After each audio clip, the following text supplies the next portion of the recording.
திருநெல்வேலி மாவட்டம் இடையன்குடியில் ராதாபுரம் தொகுதி திமுக வேட்பாளரும் சபாநாயகருமான அப்பாவு கடும் வெயிலையும் பொருட்படுத்தாமல் வாக்கு சேகரிப்பில் ஈடுபட்டார்.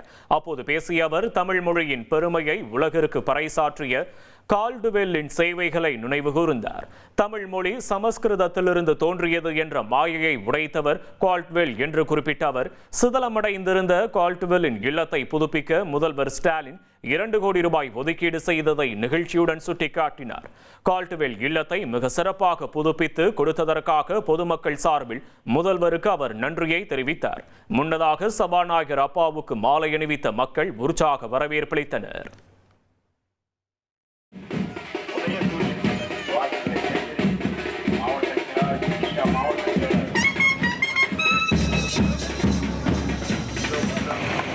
நம்ம சொன்னோம் அப்படி கொஞ்சம் கை தூக்கி சொல்லுங்க. நிறைய கைய காணலையே. நன்றிமா. இனி செல்லும் இடமெல்லாம் செய்தி. தந்தி டிவியின் வாட்ஸ்அப் சேனலை ஃபாலோ பண்ணினா செல்ல இருக்கும் இடமெல்லாம் செய்தி. இதோ QR கோட் இப்பவே ஸ்கேன் பண்ணுங்க, ஃபாலோ பண்ணுங்க.